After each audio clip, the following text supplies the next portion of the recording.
So last క్లాస్లో మనము ఎంటెమీబా హిస్టోలీటికా అనే టాపిక్ మనం విన్నాము.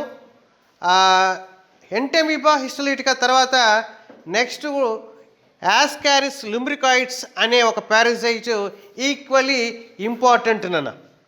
సో ఇక్కడ యాస్కారిస్ లుంబ్రికాయిడ్స్ మెయిన్గా ఏంటంటే ఇట్స్ ఏ నెమటోడ్ ఫైలం సంబంధించినటువంటి ఒక జీవి. మెయిన్గా ఇట్ ఈస్ దీన్ని కామన్గా ఏమంటారంటే కామన్ రౌండ్ వామ్ అని పిలుస్తారు. ఇది ఒక ఎంట్రిక్ పారాసైట్. ఎంట్రిక్ పారాసైట్ అంటే ఏంటంటే ఒక పారాసైటు మనిషి యొక్క ఇంటెస్టైన్లో ఉంటుంది కాబట్టి దీన్ని ఎంట్రిక్ పారాసైట్ అని పిలవడము జరిగింది. రెండవది ఇక్కడ ఇది వచ్చి ఒక మోనోజెనెటిక్ పారాసైట్ అని అంటారు. మోనోజెనెటిక్ పారాసైట్ అంటే ఏ పారాసైట్ అయితే తన యొక్క లైఫ్ హిస్టరీలో ఒకే ఒక హోస్ట్లో కంప్లీట్ చేసుకుంటుందో దాన్ని మోనోజెనెటిక్ పారాసైట్ అంటారు. The parasite which ever completes it's life cycle in a single host, that parasite will be called as a monogenetic. మీకు డిఫరెన్స్ మీకు కన్ఫ్యూజ్ కావచ్చు. మీకు ఇది అర్థం అవ్వాలంటే నెక్స్ట్ టాపిక్ అయినటువంటి ప్లాస్మోడియం మీరు విన్నారంటే అర్థమవుతుంది. ఎందుకంటే ప్లాస్మోడియం యొక్క పారాసైట్ యొక్క లైఫ్ హిస్టరీ ఫస్ట్ సగభాగము మనిషిలో ఉంటుంది, మిగతా సగభాగము ఆ యొక్క మస్కిటోలో ఉంటుంది. అంటే ఆ యొక్క ప్లాస్మోడియం యొక్క పారాసైట్ అనేది దాని యొక్క లైఫ్ సైకిల్ కంప్లీట్ చేసుకోవడానికి 2 జీవుల మీద ఆధారపడుతుంది. అంటే పుట్టినప్పటి నుంచి మధ్య వయసు వరకు ఒక జీవిలో, ఆ తర్వాత మిగతా సగ జీవితము ఇంకొక జీవిలో ఉన్నట్టు ఆ యొక్క ప్లాస్మోడియంలో మనకి కనపడుతుంది. అయితే ఇక్కడ యాస్కారిస్ లుంబ్రికాయిడ్స్ కావచ్చు లేదా ఎంటెమీబా హిస్టోలిటికా కావచ్చు, ఈ 2 పారాసైట్స్ వాటి యొక్క లైఫ్ సైకిల్ పూర్తిగా ఒకే ఒక ఆర్గానిజం పైన డిపెండ్ అవుతుంది కాబట్టి దాన్ని మోనోజెనెటిక్ అని అంటారు. ఇంకొకటి డైమార్ఫిక్ అంటే ఆ యొక్క జీవిలో స్త్రీ జీవి పురుష జీవి బహిర్గతంగా సులభంగా మనం వేరుపరచగలిగినట్టయితే దాన్ని డైమార్ఫిక్ అంటారు. Dimorphic means we can externally differentiate the male organism and female organism by its external features. బయట ఉన్నటువంటి ఫ్యూచర్స్, బయట ఉన్నటువంటి క్యారెక్టర్స్. ఫర్ ఎగ్జాంపుల్ మనుషులకైతే మనకి స్పష్టంగా తెలుస్తుంది కదా, అబ్బాయిలకైతే మీసాలు అవునా గడ్డాలు వచ్చేస్తుంటాయి, బాగా స్టౌట్గా ఉంటారు. అమ్మాయిలకైతే అవునా జుట్టు ఉంటుంది, అవునా ముఖం కూడా అందంగా ఉంటుంది, మన అబ్బాయిలాగా కాకపోయినా అందంగా ఉంటుంది, అవునా కదా. అంటే మనము మనుషులని బహిర్గతంగా ఇది స్త్రీ జీవా పురుష జీవా అని మనం ఈజీగా చెప్పగలుగుతాము. అదే మనము ఒక చేపల్లో అంత ఈజీగా చెప్పలేము, అవునా కదా. సో దీన్ని డైమార్ఫిక్ అని అంటారు. సో నెక్స్ట్ ఇది కాస్మోపాలిటన్ డిస్ట్రిబ్యూషన్. అంటే ఇది ప్రపంచవ్యాప్తంగా అన్ని చోట్ల ఉంటుంది, అన్ని ప్రదేశాల్లో ఉంటుంది. ఎక్కువగా ట్రాపికల్ సబ్ ట్రాపికల్ అంటే మంచి టెంపరేచర్ కలిగినటువంటిది, మరి కూల్ క్లైమేట్లో ఐస్ అంటార్టిక్ అలాంటి దాంట్లో కాకుండా ట్రాపికల్ సబ్ ట్రాపికల్ రీజియన్స్లో ఉంటుంది. మెయిన్గా ఇది చూడాలంటే ఇది ఒకరి నుంచి ఒకరికి ఎలా స్ప్రెడ్ అవుతుంది అంటే through contaminated food and water. మనం ఇంతకుముందు ఎంటెమీబా హిస్టోలిటికాలో ఏమైతే చెప్పుకున్నామో, ఎవరికైతే రోగం వచ్చిందో, ఎవరికైతే మోషన్స్ వస్తుందో, ఎవరికైతే అమీబియాసిస్ అన్నాము, అవునా. ఎవరికైతే మోషన్స్ వచ్చాయో వాడు ఎక్కడ కూర్చున్నాడు దాని మీద ఈగలు వాడటము లేదా కాక్రోచ్ వాడటము, అక్కడ వాలింది నీ యొక్క ఆహార పదార్థాల మీద వాడటము, దాన్ని నువ్వు తినడం వల్ల నీకు ఏమైపోయింది, అక్కడ ఉన్నటువంటి పారాసైటు నీ తినే ఆహారం మీద పడడం వల్ల నీ నోట్లోకి చేరి నీ శరీరంలోకి ఎంటర్ అవుతుంది. ఇక్కడ కూడా అదే పరిస్థితి, ఏం తేడా లేదు. ఇక్కడ కూడా యాస్కారిస్ లుంబ్రికాయిడ్స్ కూడా పరిస్థితి అంతే. ఎవరైతే ఈ వ్యాధితో బాధపడుతున్నాడో ఆ వ్యాధితో బాధపడుతున్నటువంటి వ్యక్తి ఎక్కడో ఆరు బయట ఎక్కడ కూర్చున్నాడు మోషన్. ఇక్కడ కాకపోతే గమ్మత్ ఏంటంటే ఈ యొక్క యాస్కారిస్ లుంబ్రికాయిడ్స్ విడుదల చేసే గుడ్లు భూమి మీద దాదాపు 6 సంవత్సరాల పాటు జీవంతోనే ఉండగలుగుతుందంట. జీవంతోనే ఉండగలుగుతుందంట 6 సంవత్సరాల వరకు. మీరు అడగచ్చు 6 సంవత్సరాలు జీవంతో ఉందంటే కదులుతుందా పెరుగుతుందా అని కాదు. ఒక చెనిగ్గింజలు చూసుకోండి. చెనిగ్గింజలు డార్మెంట్ స్టేజ్ అంటారు. చెనిగ్గింజలు నీటిలో వేసి 3 రోజులకంతా ఏమైపోతుంది, మొలక వస్తుంది. ఒకవేళ నీటిలో వేయకుండా డబ్బాలో పెడితే 1 సంవత్సరమైనా ఏం కాదు. అలాంటప్పుడు ఆ చెనిగ్గింజ చచ్చిపోయిందా బతికిందా అంటే ఏం సమాధానం చెప్తాము?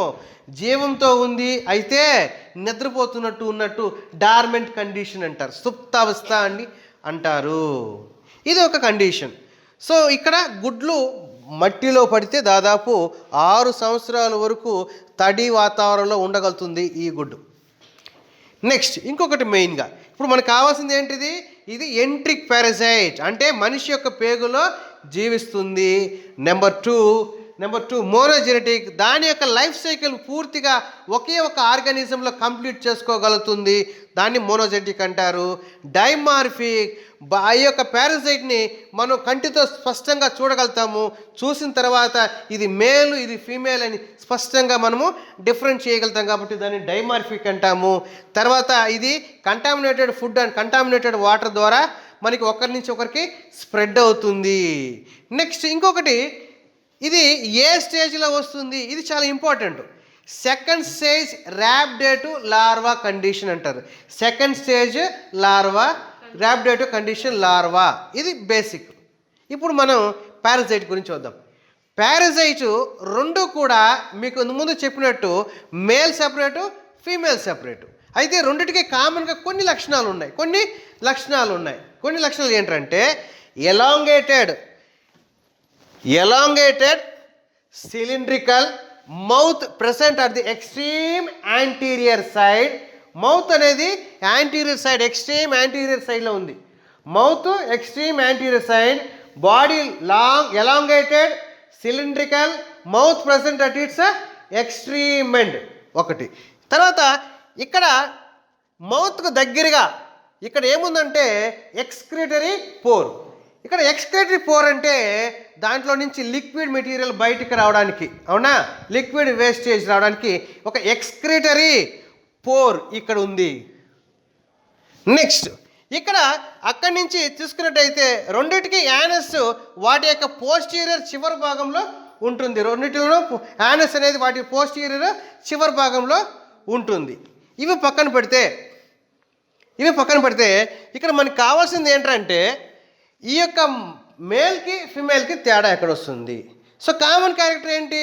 Common character means both are elongated cylindrical, mouth is present at its anterior end with chitinous lips ఉంటాయి. లిప్స్ పెదాలు కైటినస్ లిప్స్ విత్ 1/3 మౌత్ దగ్గర 1/3లో ఒక ఎక్స్క్రిటరీ పోర్ ఉంటుంది. యానస్ రెండిట్లోనూ చివరిలో ఉంటుంది. ఇది కామన్. ఇప్పుడు మనము డిఫరెన్షియేషన్ కింద చూసుకున్నట్టయితే males are curved at its posterior side with chitinous spicules are సీటే. ఇక్కడ చూడండి, ఈ ప్లేస్ అంటే ఆ యొక్క యాస్కరస్ లుంబ్రికాయిడ్స్ పోస్టీరియర్ సైడ్ ఇది కర్వ్డ్ అయి ఉంటుంది. పోస్టీరియర్ సైడ్ కర్వ్డ్ అయి ఆ యొక్క స్పిక్యూల్స్ ఉంటాయి. ఎందుకు ఆ స్పిక్యూల్స్ ఉన్నాయి అంటే to transfer sperms from males to females. ఇక్కడ ఏం జరుగుతుందంటే ఆ యొక్క జీవిలో ఆ యొక్క స్పిక్యూల్స్ ఉన్నాయి కదా, అది మేల్స్ నుంచి ఫీమేల్కి ట్రాన్స్ఫర్ చేయడం కోసము వీటిలో ఇక్కడ ఉంటుంది. ఇది మనకి డిఫరెన్షియేషన్ ఎక్కడ వస్తుందంటే మేల్స్ వచ్చి పోస్టీరియర్ సైడ్ కర్వ్డ్ ఉంటుంది, వెరాస్ ఫీమేల్స్ అయితే నేరోగా స్ట్రైట్గానే ఉంటుంది. ఇది ఒక పాయింట్. అయితే ఈ యొక్క మేల్ కానీ ఫీమేల్ కానీ ఎక్కడ జీవిస్తుందని చెప్పుకున్నాము? It's in the small intestine. ఒక్కసారి అవి రీప్రొడక్షన్లో పాల్గొంటే ఆ యొక్క ఫిమేల్ దాదాపు 2 లక్షల గుడ్లు ఒక్కరోజు విడుదల చేస్తుందంట. ఆ యొక్క ఫిమేలు ఒక్కరోజు దాదాపు 2 లక్షల గుడ్లను విడుదల చేస్తుందంట. 2 లక్షల గుడ్లు ఆ యొక్క ఫిమేల్ ఆఫ్టర్ రీప్రొడక్షన్ ఆ యొక్క స్పెర్మ్స్ ఎగ్స్ యూనిట్ అయ్యి రీప్రొడక్షన్ జరిగి జైగోట్ ఫామ్ ఎగ్ అనేది బయటకు వస్తే ఇక్కడ చూడండి, ఇక్కడ మేల్లో ఉండే స్పెర్మ్స్ ఫీమేల్స్లో కాపులేషన్ జరిగిన తర్వాత రీప్రొడక్షన్ జరిగిన తర్వాత దాన్ని రీప్రొడక్షన్ అంటారు. అది జరిగిన తర్వాత ఒక్కరోజు 2 లక్షల గుడ్లు రిలీజ్ అవుతుంది. ఆ రిలీజ్ అయినటువంటి గుడ్లు ఏమంటారంటే మెమిలేటెడ్ ఎగ్ అంటారు. మెమిలేటెడ్ ఎగ్ అని ఎందుకు అంటారంటే దానికి అవుట్ సైడ్ ప్రోటీన్ కోట్ ఉంటుంది, అది కూడా రిప్పిల్డ్ గరుకుగా, అంటే ఆ గుడ్డు ఆ యొక్క విడుదల చేసినటువంటి ఆ ఎగ్స్ మనకి కోడిగుడ్డులాగా చాలా నైస్గా ఉండకుండా పైన ముడతలు పడి ఉంటుంది. మెమిలేటెడ్ ఎగ్ అని పిలుస్తారు. ఇక చూస్తే ఆ గుడ్డులో మొత్తం మనకి 3 లేయర్స్ కనపడుతుంది. ఆ 3 లేయర్స్ ఏంటంటే outer protein coat, next chitinous shell, అవునా, కైటినస్ షీటు, తర్వాత లోపల లిపిడ్ లేయరు, ఆ లిపిడ్ లేయర్ కింద మనకి సైటోప్లాజము, ఆ తర్వాత న్యూక్లియస్.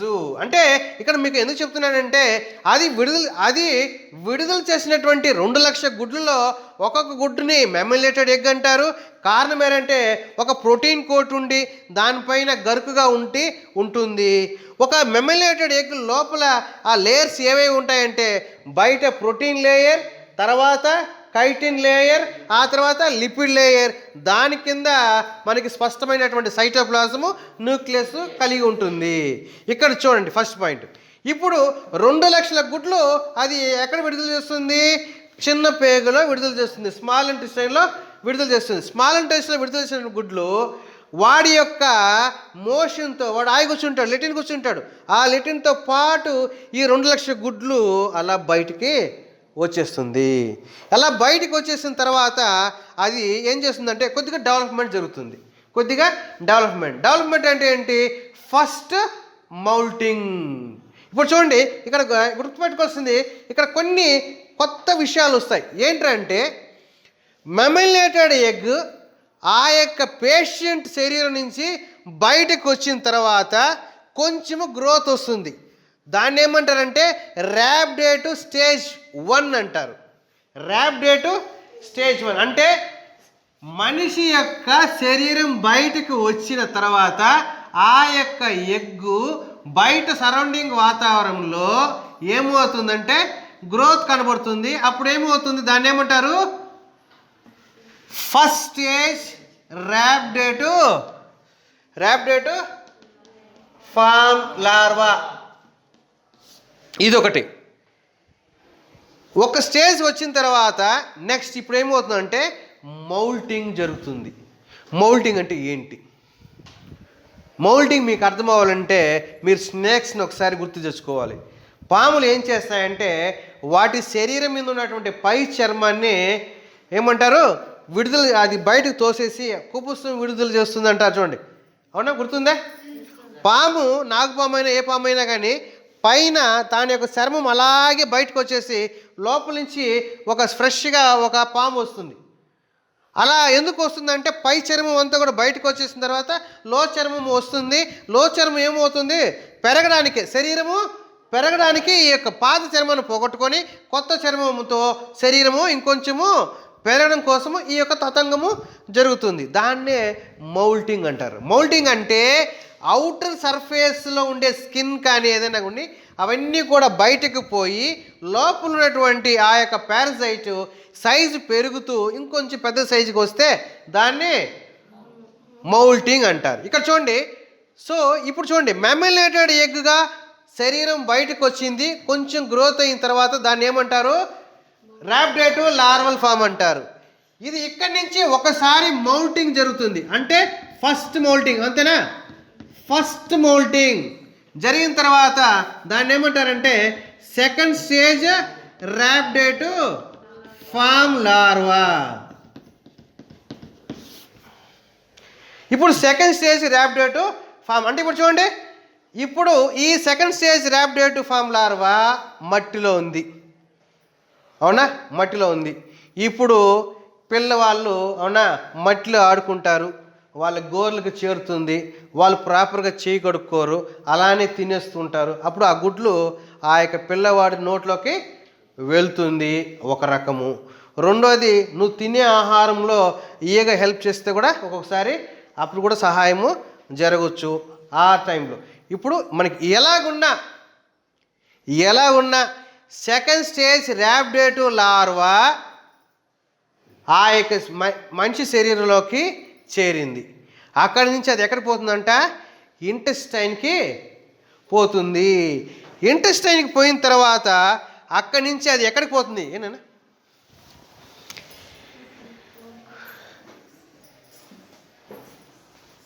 ఇంటెస్టైన్కి పోయిన తర్వాత అది అక్కడి నుంచి అవునా ఎక్స్ట్రా ఇంటెస్టైనల్ మైగ్రేషన్ స్టార్ట్ అవుతుంది.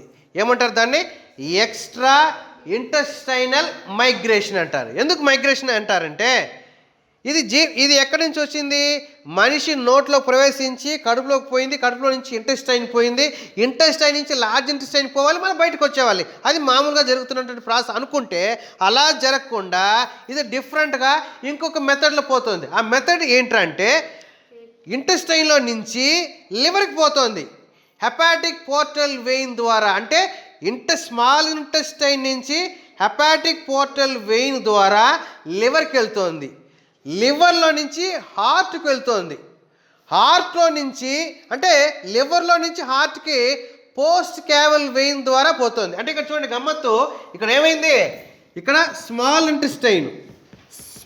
ఇంటెస్టైన్ నుంచి అది ఎక్కడికి పోతుంది, లివర్కి వెళ్ళింది.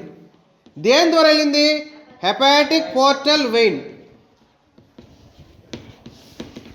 ఇక్కడి నుంచి హార్ట్కి వెళ్ళింది, హార్ట్లో దేని ద్వారా వెళ్ళింది, పోస్ట్ క్యావల్ వెయిన్ ద్వారా వెళ్ళింది. అవునా, హార్ట్కి వెళ్ళింది.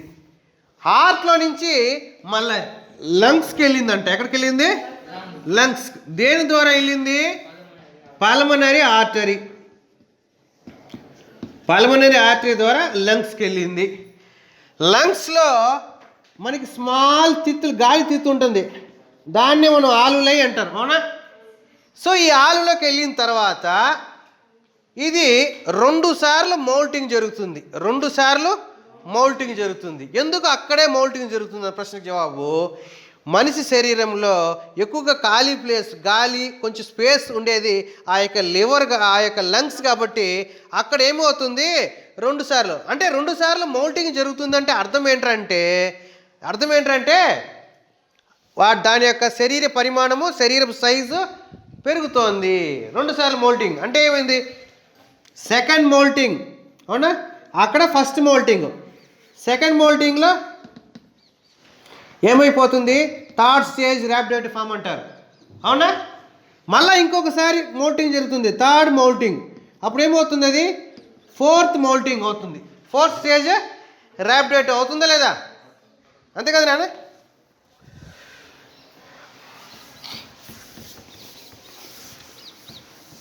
ఇక్కడ చూడండి ఏమైంది, మనకి లంగ్స్లో ఒకసారి మౌల్టింగ్ జరిగింది.